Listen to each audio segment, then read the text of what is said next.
इस कहानी का सबसे रहस्यमय हिस्सा सिर्फ अपहरण नहीं है। असल सवाल यह है कि क्या इस खतरे के संकेत पहले से मौजूद थे, और अगर थे तो उन्हें समय रहते क्यों नहीं रोका गया।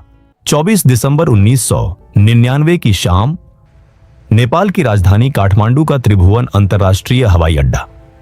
एक साधारण सी दिखने वाली flight Indian airlines IC 814 Delhi के लिए उड़ान भरने की तैयारी कर रही थी। यात्रियों में परिवार थे, बच्चे थे, नवविवाहित जोड़े थे और कुछ लोग ऐसे भी थे जिनके बारे में किसी को कुछ पता नहीं था। कुछ घंटों बाद यही विमान इतिहास के सबसे खतरनाक अपहरणों में बदलने वाला था। जब विमान ने काठमांडू से उड़ान भरी, तब शायद ही किसी ने सोचा होगा कि अगले 7 दिनों तक पूरा भारत टीवी स्क्रीन से चिपका रहेगा। सरकार, सेना, खुफिया एजेंसियां और दुनिया की कई सरकारें एक ही सवाल से जूझ रही होंगी, अब क्या किया जाए।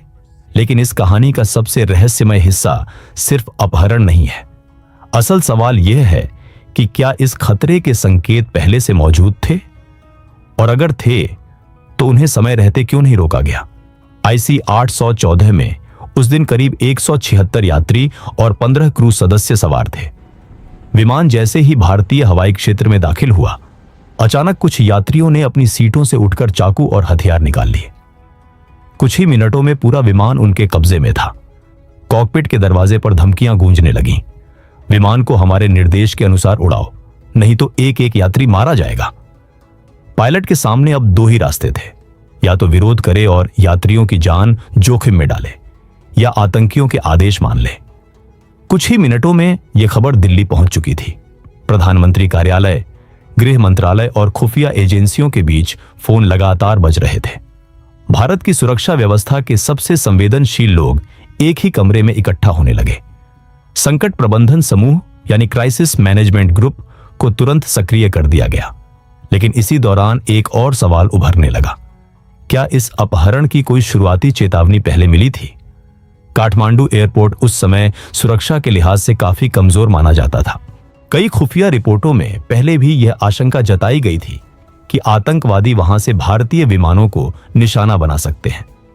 कुछ रिपोर्टों में तो यह भी कहा गया था कि पाकिस्तान समर्थित आतंकी संगठन भारत के किसी विमान को हाईजैक करने की योजना बना रहे हैं।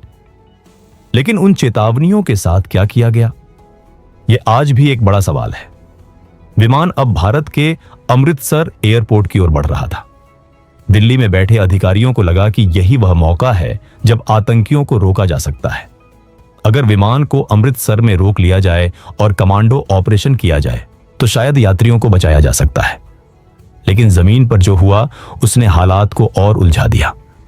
विमान अमृतसर में उतरा, लेकिन वहां निर्णय लेने में देरी होने लगी। कमांडो कार्रवाई होनी चाहिए या नहीं, इस पर बहस शुरू हो गई। हर मिनट के साथ तनाव बढ़ रहा था।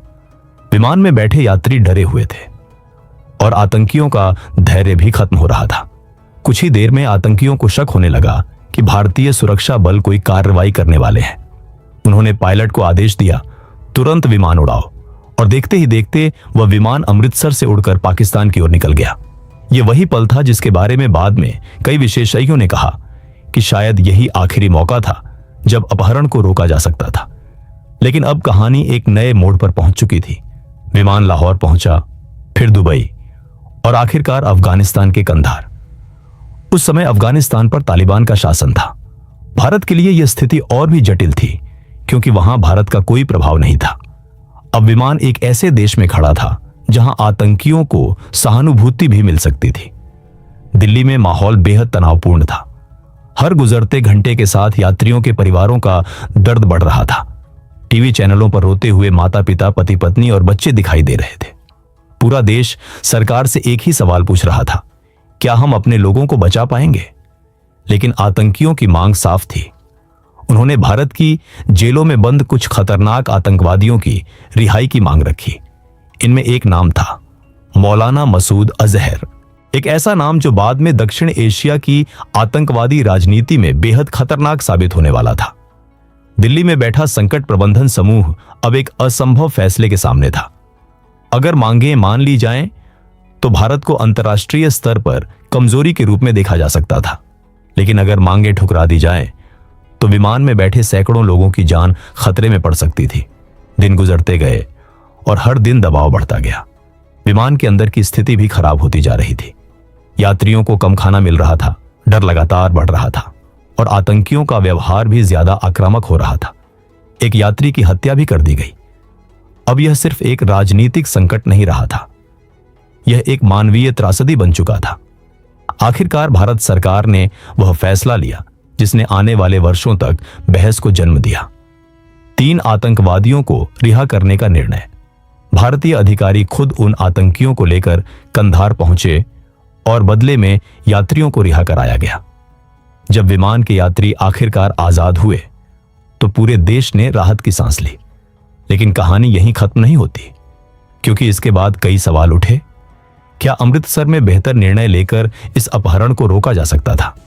क्या शुरुआती खुफिया चेतावनियों को और गंभीरता से लिया जाना चाहिए था? और सबसे बड़ा सवाल, क्या उस समय लिया गया फैसला सैकड़ों जिंदगियों को बचाने के लिए जरूरी था, या उसने भविष्य में और बड़े खतरों के दरवाजे खोल दिए? इतिहास में कुछ घटनाएं ऐसी होती हैं जिनका असर सिर्फ उस दिन तक सीमित नहीं रहता। IC 814 का अपहरण भी ऐसी ही एक घटना था, क्योंकि उस विमान में बैठे 176 लोग तो आखिरकार घर लौट आए। लेकिन उस फैसले की गूंज आज भी भारत की सुरक्षा नीतियों, आतंकवाद की राजनीति और इतिहास की बहसों में सुनाई देती है। और शायद इसी वजह से IC 814 की कहानी सिर्फ एक अपहरण की कहानी नहीं है, यह उस एक निर्णय की कहानी है जो कुछ मिनटों में लिया गया, लेकिन जिसका असर कई दशकों तक महसूस किया गया।